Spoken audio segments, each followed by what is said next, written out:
Amén. ¿Qué quieres escuchar o qué queremos escuchar? Y dijo Josafat: ¿hay aún aquí algún profeta de Jehová por el cual consultemos? El rey de Israel respondió a Josafat: aún hay un varón por el cual podríamos consultar a Jehová, Micaías, hijo de Imla, mas yo le aborrezco, porque nunca me profetiza bien, sino solamente mal. Y Josafat dijo: no hable el rey así. Bendito Dios, te pedimos que añadas sabiduría y misericordia a tu palabra, Padre, para que podamos comprenderla y que pueda hacer vida en nuestro corazón. Señor, te bendecimos y confiamos en tu Santo Espíritu, que hará la obra en este momento. Bendito seas Dios. Amén y amén. Muy bien. Mis amados hermanos, volviendo a lo mismo y al mismo tema, hemos hablado de los falsos discípulos, ¿no?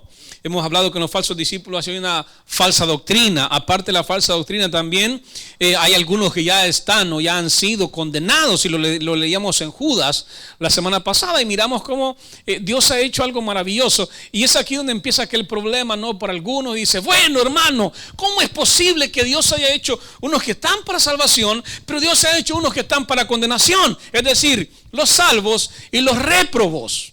¿Cómo? Y le decía la semana pasada, el hecho de que a usted le digan: hermano, tú eres salvo, eso no quiere decir que usted puede vivir como quiera, porque eso no garantiza nada. El hecho de que haya una verdad bíblica intrínseca y extrínseca en la Biblia, eso no significa que usted ya tiene todo ganado. No. Que la Biblia contenga a Cristo y eso no significa que yo tengo a Cristo aquí.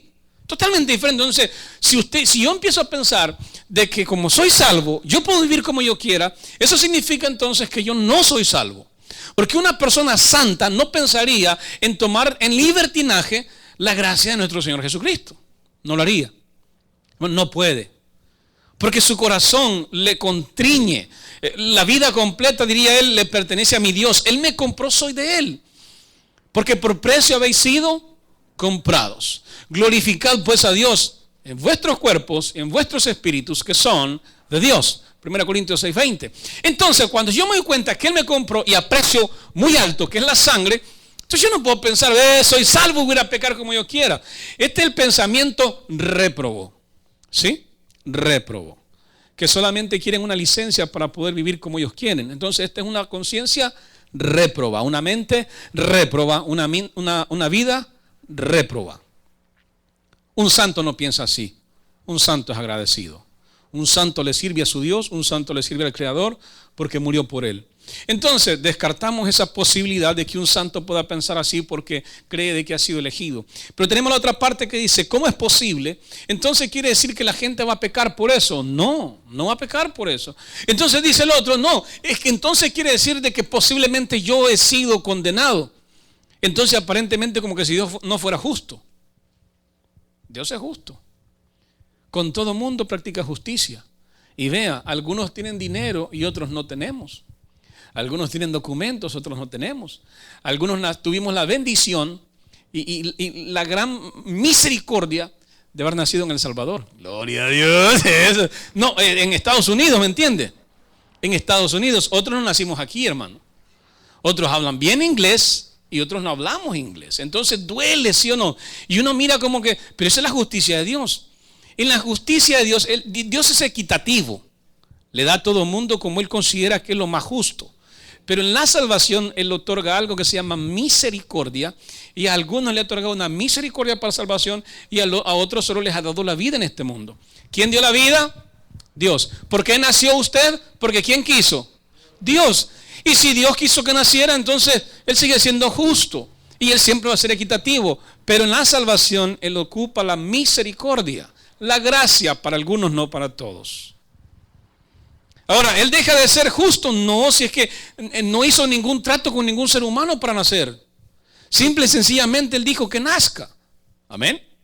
Entonces, cuando vamos encontrando todos esos aspectos, se nos hace un poco difícil y queremos entender a Dios, hermano. Con la razón nunca va a entender a Dios. Hay misterios en la Biblia que son difíciles de entender.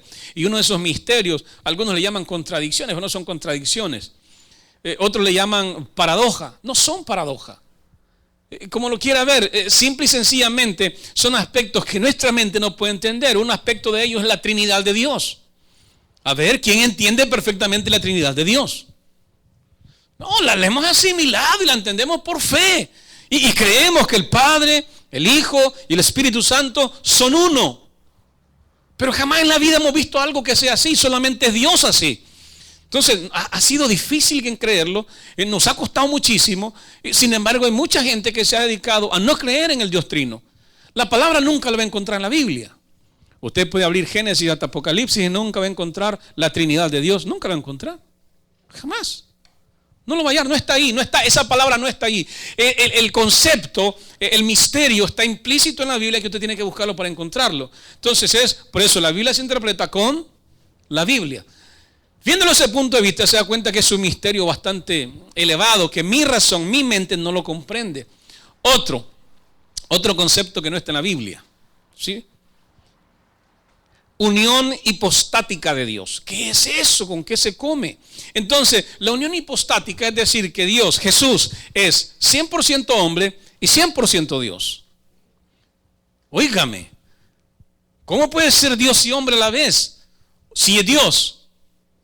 Unión hipostática, usted busca aquí en toda la Biblia esa palabra, unión hipostática de Jesús. No la encuentra, pero creemos en ella. Creemos, hay un montón de hermanos que ahora andan buscando que la palabra predestinación no aparezca en los textos originales.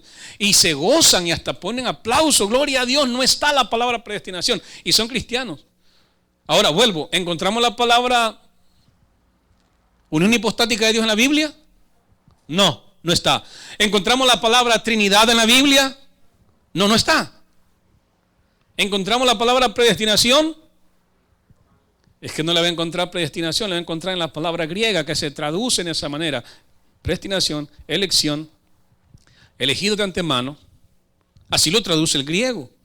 Bueno, se traduce al español del griego para poder entender lo que la palabra en su definición quiere decir o quiere significar. Entonces, vemos conceptos o misterios bastante difíciles para la razón humana. Entonces, hay conceptos y hay cosas que no las vamos a entender en nuestra razón humana.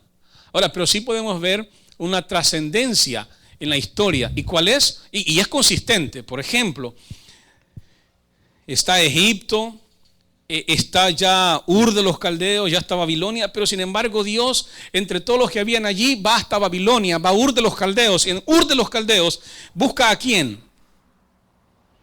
A una familia. La familia de Abraham. ¿Sí? Busca a la familia de Abraham, pero él no escoge ni al papá, ni a los hermanos, ni a Taré, sino que escoge a Abraham. De la familia de Abraham saca a Abraham. En Ur de los Caldeos. Entonces, usted empieza a ver Babilonia, a la ciudad de Babilonia que es Ur. De Ur una familia, de esa familia un hombre. Vea cómo es la elección de Dios. Y le dice a ese hombre, yo quiero que te vayas de aquí, yo no quiero que te lleves a ningún familiar de aquí, nada. Que te vayas a una tierra que yo te voy a mostrar. Abraham toma a su papá y se va. Su papá muere antes de llegar a Canaán, llega a la Canaán y el trato es con Abraham. Después le dice, ven, yo voy a hacer una descendencia de ti y va a ser grande como la arena del mar. Y nace un hijo. ¿Cómo se llama el hijo? ¿Cómo se llama el hijo? Ismael. Pero Ismael no es la descendencia, ¿sí? Pero Dios le dijo, yo voy a hacer una descendencia de ti. Pues sí, pero me está diciendo que a mí, entonces todos mis hijos son descendencia. No. Él tiene a Ismael, no es Ismael, tiene a Isaac, con este es, pero él tiene más hijos, tampoco, es con Isaac, eligió a Isaac, no los demás no le interesan a Dios. Le hemos hablado el domingo en Génesis, ¿de acuerdo? Entonces continúa la elección de Dios. Y ahí va, un pueblo elegido, una ciudad elegida, y así va Dios, eligiendo pueblos. Estaba Hammurabi, ¿por qué no eligió a Hammurabi, sino que a Abraham? ¿Por qué no a Faraón? ¿Por qué tuvo que ser Abraham? ¿Entiende? Y usted empieza a ver ¿por qué Dios eligió? ¿Por qué nace Jacob y Esaú y Dios elige a Jacob y desecha a Esaú? ¿Por qué? ¿Por qué? ¿Por qué lo hace así? ¿No es justo Dios? Como no, Dios es justo con ellos. Lo que no tiene para todos es misericordia. A unos salva y a otros no. Unos son salvos, otros son réprobos. Así manifiesta su misericordia de Dios. Por ejemplo, para ilustrar de una manera más sencilla, ¿quiénes han visto la película de la lista de Schindler? ¿Quién la ha visto? La película de un alemán que salva a los judíos. La pregunta es, ¿por qué Schindler salvó a algunos pero no pudo salvar más. ¿Por qué no a alguien? No, es que él no puede, es a donde alcanza. Entonces él salvó a algunos, pero no podía salvarlos a todos. Él no podía salvarlos a todos. Dios puede salvarlos a todos, pero él decide salvar a algunos. ¿Es injusto Schellner por haber salvado a algunos? Fue injusto. ¿Cómo lo tenemos nosotros? Que fue un hombre justo, que siendo alemán hizo todo lo posible. En vez de tener trabajando gente alemana, tenía trabajando a los judíos. Y de esa manera le decía, dámelos como esclavos, hombre, yo los voy a tener. ¿Para qué no, démelos aquí? Entonces salvó a algunos y otros los escondió. Y aún en la muerte dijo, todavía le quedó un poco de dinero, dijo, ¿cuántos judíos pude haber comprado con lo que tengo? O sea que le quedó un pesar después de haber salvado a judíos. Entonces él se le llama justo, porque salvó a unos cuantos. Entonces imagínense más ahora Dios. Él crea el mundo y él decide que de ese mundo él va a salvar a algunos cuantos. Es su misericordia, ¿no? Él puede dejar que el mundo se vaya al infierno y no lo creó. Pero de ahí de ese mundo dice, no, voy a salvar a unos cuantos. Y voy a morir por ellos en la cruz del Calvario. Antes de que ellos sean creados, yo voy a morir en una cruz para salvar a unos cuantos. Por eso es que la salvación se llama una salvación efectiva. Nadie se pierde de los que han sido elegidos. Nadie se va a perder nunca. Ahora, esto es en base a cómo podemos entender la salvación algunos de nosotros y pensamos que podemos hacer cualquier cosa porque somos salvos. No, ahora usted está más comprometido con Dios porque usted es salvo. Porque Dios lo compró. Y si usted menosprecia al Dios que lo ha comprado, dice en Hebreos de que usted está pisoteando la sangre del Cordero. Si usted no le toma valor y dice, no, yo puedo vivir como quiera, entonces está pisoteando la sangre del Cordero, dice Hebreos. Muy bien, quiero que me acompañe a 2 Timoteo 4:3 para que vea de que aún en las circunstancias que nos encontramos, de que nosotros sabiendo algunos aspectos bíblicos todavía nos engañan.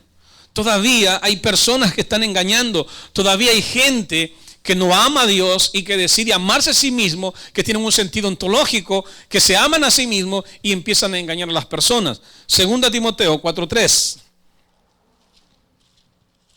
Segundo libro, carta de Timoteo, segunda carta de Timoteo, capítulo 4, versículo 2. Dice la Biblia, que prediques la palabra, que instes a tiempo. ¿Qué tiene que predicar Timoteo? ¿Cuál palabra? ¿Cuál palabra? La palabra de Dios. Que instes a tiempo y fuera de tiempo. A tiempo es cuando estés libre en las calles, y fuera de tiempo es aunque estés preso, aunque estés muriéndote, no importa, aunque estés enfermo, predícala. Redarguye, reprende, exhorta con y. Entonces traducido sería con paciencia, no se enoje, no se ponga a pelear, y con enseñanza. Siempre enseñando constantemente. Y dice el 3, porque vendrá tiempo cuando no sufrirán la sana doctrina. ¿Qué significa no sufrirán la sana doctrina? Significa que la gente va a estar padeciendo por una falsa enseñanza. Van a amar la enseñanza falsa y van a padecer por ella. Van a recibir de todo por estar en una religión falsa. Por ejemplo, los testigos de Jehová tienen que soportar lo que nosotros les decimos, ¿no? A veces posiblemente usted le dijo, mire, ustedes van al infierno. Y ellos le dicen, nosotros no. Entonces sufren por causa de una falsa enseñanza. Y ahí están felices, hermano. Y la creen con todo su corazón y con convicción. ¿Por qué? Porque ya no sufren por la doctrina sana, sino que tienen comezón de oír y se amontonarán maestros conforme a sus propias concupiscencias. Entonces, viéndolos Dios en su desvarío, ¿cuál es un desvarío que le puedo poner como ejemplo? Bueno, los homosexuales. ¿Qué sucede con los homosexuales? El corazón de ellos es tan perdido que solo piensan en el mal y que ya no les basta estar con las mujeres como la zoofilia. ¿Ha oído esa palabra? La zoofilia, que es el hecho de que los hombres en Sodoma y Gomorra se casaban con las bestias. O sea, hacían matrimonios con las bestias. Entonces, la perversión ha sido tanta que Dios los ha entregado a su propio desvarío. Porque ya Dios ya no va a meter las manos por ellos porque ya se entregaron completamente. Entonces, igual, hay mucha gente que viene a la iglesia, pero su corazón no es escuchar la palabra de Dios, sino que tiene comezón de oír falsas enseñanzas. Tiene comezón, la Biblia lo dice, tienen comezón de oír y se amontonarán maestros conforme a sus propias concupiscencias. Entonces viene, Dios les manda que lleguen pastores que les vienen a engañar, o bueno, a no engañar, porque la gente que está escuchando, dice Dios que son conforme a sus propias concupiscencias. Entonces la gente cuando llega a oír al predicador ya trae sus concupiscencias, sus deseos, sus malos pensamientos. Entonces busca un pastor de acuerdo a su corazón. Por ejemplo, pastor, a mí me gusta celebrar Halloween. Entonces, ¿qué iglesia debo buscar? ¿Voy a venir aquí? ¿A cuál iglesia voy a ir? A las iglesias que están celebrando el Halloween, ¿no? Sencillo. Entonces me voy a la iglesia de Rick Warren porque él me da chance, porque ahí el día de Halloween vamos a celebrar ese día. Y a mí me gusta, es una celebración. Y yo no le veo nada malo. No, si es que no tenés que verle nada malo. Es lo que significa el problema y a quién se lo hacen. No es que tenga que verle nada malo. Si yo no le veo nada malo a un asesino, pues, el problema es cuando asesina. No, si no tiene nada malo. Por eso la ley dice que toda persona es inocente hasta que se comprueba lo contrario. Entonces no tiene nada de malo. No, es que no le veo. Ok, busca una iglesia así. A mí me gusta el dinero. Entonces, ¿qué iglesia voy a buscar? Una iglesia donde el predicador predica de dinero. A mí me encanta la motivación. Soy un motivador y me encanta la motivación. ¿Qué iglesia voy a buscar? Una iglesia donde el predicador es un motivador, que no le interesa el evangelio. No le importa el evangelio. Entonces, y así va, ¿no? A mí me gusta tener carros nuevos. ¿Qué debo buscar? Una iglesia donde me predican de carros nuevos.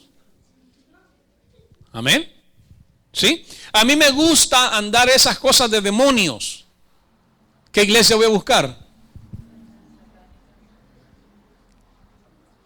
Ya sé que está, aquí no, hermano, aquí no hay demonios.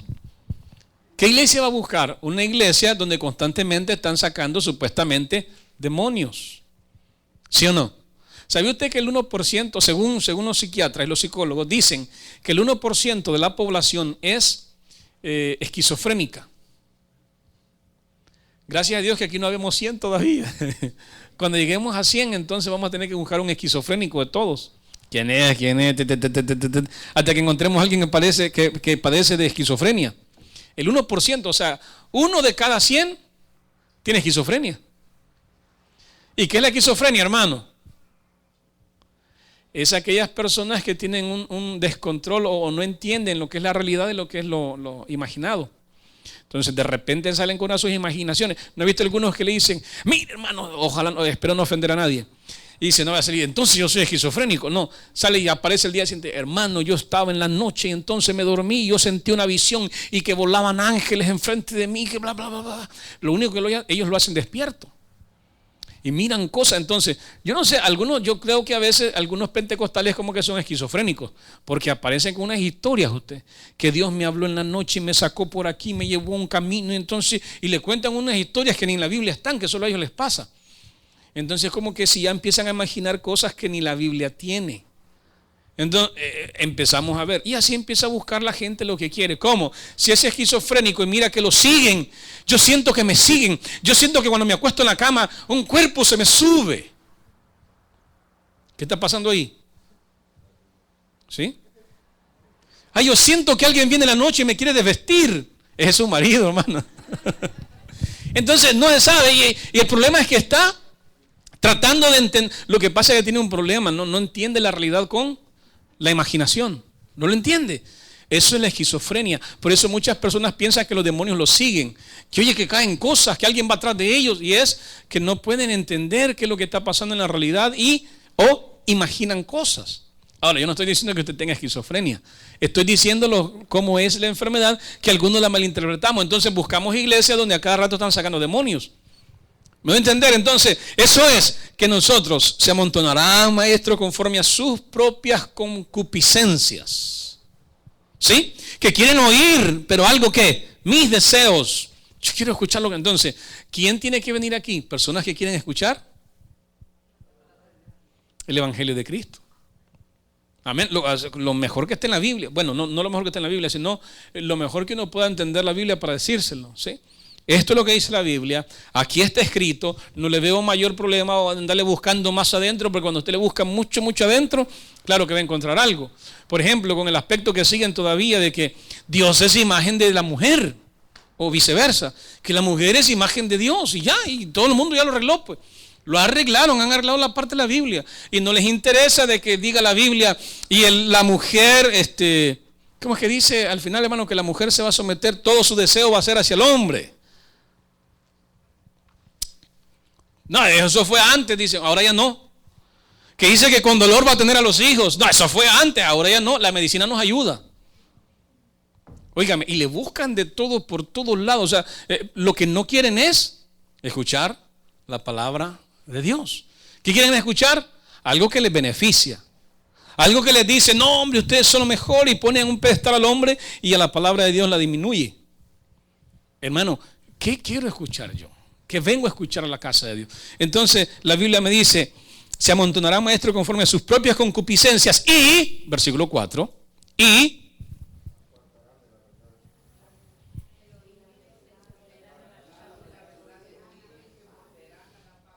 hermano, ¿qué más nos gusta? ¿Nos gusta la palabra o nos gustan las fábulas? Le pongo un ejemplo. ¿Qué más le gusta a usted? ¿La escritura o los chistes que salen a veces de las tonteras que uno dice? ¿Qué más le gusta? ¿Escuchar la escritura o las historias de cosas que han pasado en la vida? ¿Qué más le gusta? Ese es el punto. Entonces, ¿qué es lo que me gusta a mí? ¿Qué es lo que yo quiero oír? Entonces, apartarán el oído de la verdad y harán que el oído se vaya atrás las fábulas. Hermanos, las fábulas son bien bonitas. Usted ve una fábula y la fábula trae buenos conceptos, una historia atrayente, cautivadora. Y eso sale en los púlpitos ahora. No, hombre, le barajean, le dan unas teorías que la gente se las cree. Estaba yo en la noche y Dios me habló y me dijo que cambiáramos esto porque dice que estamos haciéndolo mal y bla, bla, bla. Y la gente, amén, gloria a Dios. Aleluya, el siervo de Jehová, apóstol, patriarca. A mí cuando me va a decir algo, dígame patriarca, porque es más grande que los apóstoles. ¿Sí? Como el padre Abraham, a mí dígame padre. ¿Me entiende? No me vaya a decir apóstol. Pues el apóstol es muy chiquitillo para mí, ni profeta, no, chiquito. Patriarca, ¿me entiende? Donde me digan el padre Abraham, el padre Elmer, entonces, hermano, la gente va buscando, ¿por qué? Porque le gustan las fábulas, le gustan las historietas. Todo eso le encanta a la gente, nos encanta, porque también me encanta. ¿A poco no le gusta leer una novela? No digo novelas que salen en la televisión, digo las novelas que antes escribían. Leerla y buena trama, ¿no? Y usted se mete en el texto y va para allá, como 100 años de soledad. ¿Quién lo leyó? Ese libro nunca lo termina uno, ¿no? Pero ahí va, hermano, y se va metiendo y que la mitología. Entonces, interesante. Buenos conceptos, buenas historias, buena trama, nos capturan. Pero el evangelio no es para eso, hermano. Tenemos que entender que el evangelio es para transformar las vidas. Entonces, cuando yo escucho el evangelio, tengo que ser transformado. Yo vengo de las tinieblas y ahora me vuelvo a la luz. Yo antes no entendía quién era Jesús, ahora entiendo quién es Jesús. Yo antes nada más, como dijo Job, de oídas lo había oído, pero ahora lo veo, ahora lo conozco. Esa es la diferencia. ¿Por qué? ¿Cómo lo voy a conocer? Escuchando la verdad. ¿Cómo? La verdad me hace libre, la verdad me quita el velo, la verdad ya me quita las tradiciones, la verdad me hace centrarme en lo que realmente es Jesús. Y eso lo voy a lograr nada más a través de oír. ¿Pero oír qué? La palabra de Dios. Dijo uno de los, no me recuerdo el nombre, uno de los grandes psicólogos dijo, dame a cualquier niño y te voy a demostrar, ese niño yo lo puedo hacer, convertirse en un delincuente, en una persona buena. Dámelo. ¿Cómo lo logro? Diciéndole lo que yo quiero que sea. ¿Sí? Siempre metiendo lo que va a hacer. Vos vas a hacer esto y enseñándole lo que él va a hacer hasta llevarlo y conducirlo a lo que yo quiero que sea. ¿Por qué? Porque el ser humano a lo que es expuesto, a eso se convierte. Por ejemplo, mayormente, ¿no? Yo estoy diciendo que sea verdad, recuerde, no estoy diciendo que sea verdad, pero mayormente, donde hemos crecido, hermano, nos hemos vuelto a las personas que están a nuestro alrededor. Le voy a poner un ejemplo. Si las personas que crecieron en el campo, ¿qué eran? Eran trabajadores, ¿no? Sus hijos, trabajadores. La gente del campo era, los hombres mayormente, borrachos. ¿Sí o no? Y los hijos, al nomás tener la edad suficiente, ¿qué se hacían? Borrachos. ¿Cuál era el medio ambiente que ellos estaban mirando? Se convertían al medio ambiente que estaban. Ahora en Estados Unidos nuestros hijos tienen un medio ambiente en las escuelas. ¿En qué se convierten? Allá andan escondiéndose, fumando marihuana. Mire, salió una noticia, hermano, la marihuana entorpece. Entorpece. Las drogas hacen mirar visiones. Los hacen salir de la realidad y parecen como si estuvieran esquizofrénicos o endemoniados. Entonces, todo que hace la sociedad, donde se desenvuelve la persona, se convierte. Dime lo que andas, dime con quién andas y te diré quién eres. El que anda en la miel, algo se le... No está en la Biblia. No sé, yo sé dónde está en la Biblia, lo voy a leer. Eso no está en la Biblia. Sino, hermano, el punto es que donde nosotros nos desenvolvemos, tendemos a parecernos a ellos. Lo que oímos, en eso nos convertimos. Entonces, Dios, ese es un principio divino. Dios lo sabe y dice que por el oír viene la fe. Entonces, cuanto más yo estoy expuesto a la palabra y oyéndola más, ¿qué va a pasar en mí? Un día me voy a convertir a esa palabra. Entre menos yo escucho la palabra, ¿qué va a pasar en mí? Depende de lo que más llene mi oído y mis ojos, en eso me voy a convertir. Hermano, usted no puede salir del mundo si vive solamente en el mundo. No puede. Necesita a Dios. Entonces, venir a la iglesia es venir a recibir de Dios. Si yo quiero salir del mundo, ¿qué debo hacer entonces? Pasar más tiempo con Dios. Ahora, si quiere salir de Dios, ¿qué tiene que hacer? ¿Quiere irse de Dios? ¿Qué tiene que hacer? Pase más tiempo en el mundo. No venga. No venga y en 3 semanas ya está en el mundo, hermano. No venga. Dedíquese a andar en el mundo. No necesita tanto. Para estar con Dios necesita años. No lo digo por el poder de Él, sino por la disposición de usted y la mía. Necesitamos años para podernos entregar verdaderamente a Dios, pero para entregarse al mundo, hermano, solo necesita un par de horas y ya está dentro. Y ya es pana otra vez y el diablo le vuelve a chequear. Usted sabe, ¿no? Ahí estamos. Y anda de codito con Satanás. Listo. Rapidito, hermano. En la iglesia cuesta. Por eso es que necesitamos estar constantemente exponiendo nuestros oídos y nuestro corazón a la palabra de Dios. Por eso es el Evangelio. ¿Qué cambia las vidas? El Evangelio. ¿Qué transforma? El Evangelio. ¿Qué es lo que hace construir en la vida? El Evangelio. ¿Qué une a las familias? El Evangelio. ¿Qué une a los hijos? El Evangelio. ¿Quién salva? El Evangelio. Y si yo no lo escucho, entonces ¿cuándo? Pues? ¿Cuándo? Entonces, aparentemente la gente le dice, ¿y a qué vas tanto a la iglesia? ¿Cuál sería su respuesta? ¿A qué vas tanto a la iglesia? ¿Entiende? Porque la gente no puede comprender. Le van a preguntar, ¿y por qué no celebras Halloween si no tiene nada de malo? No tiene nada de malo, no tiene nada de malo. Mira los videos, anda a meterte al Club Bohemia, ve. Lleva a tu hijo y entregalo ahí a ver qué pasa. Date cuenta de la realidad. Es que estás vedado, ¿no? Hermano, por eso se llama ocultismo. Recuerde, el diablo se viste de ángel de luz, pero no es ángel de luz. O sea que todo lo disfraza, nunca se lo va a presentar como es. Nunca. Siempre va a venir disfrazado. ¿Y qué se hace ese día de Halloween? Se disfrazan. ¿Y cómo anda Satanás? Disfrazado de ángel de luz. Él se viste de ángel y la gente se viste de diablo. Eso es una paradoja, mire. Ya que no tiene sentido. Él anda de ángel para arriba y para abajo. Todo el mundo, ay, mira, gran siervo de Dios. Él anda como ángel. Y es un gran demonio. En cambio, los cristianos, vestidos de diablos con sus cuernos ahí, saliendo y asustando con su tridente. No, usted sabe, lo hago para mi hijo, lo hago para mi hijo. Cuando se te convierte en diablo el hijo, dígale, vamos a ver qué decís. Entonces, hermano, ¿qué queremos escuchar? Hay que mantenerlo completamente en nuestra mente. ¿Qué quiero escuchar? El Evangelio me enseña a mí que yo debo nada más hacer una cosa y es predicar la palabra. Predicar la palabra. Y cuando yo tenga que hacer algo, yo tengo que empezar a buscar a aquellos que predican la palabra, que yo predico. ¿Sí? Tienen que predicar. Yo no voy a escuchar a cualquier predicador. Yo voy a escuchar a predicadores que predican la palabra. No puedo escuchar a cualquiera. Usted no puede escuchar a cualquiera. Tiene que escuchar a predicadores que hablan de las Escrituras. Solamente las Escrituras. Todas las cosas se oyen bien. Mire, en el Evangelio hay, básicamente, Cuando alguien predica la palabra usa varias cosas. Por ejemplo, si conoce de ciencia, usa la ciencia para explicar la palabra de Dios. Si conoce psicología, usa la psicología para explicar la palabra de Dios. Conoce filosofía, usa filosofía para explicar la palabra de Dios. Entonces esos conceptos se vuelven vida en aquel que lo está explicando, que lo entiende con esos mismos conceptos. Entonces, pensamientos filosóficos son muy bonitos y tienen bastante razón.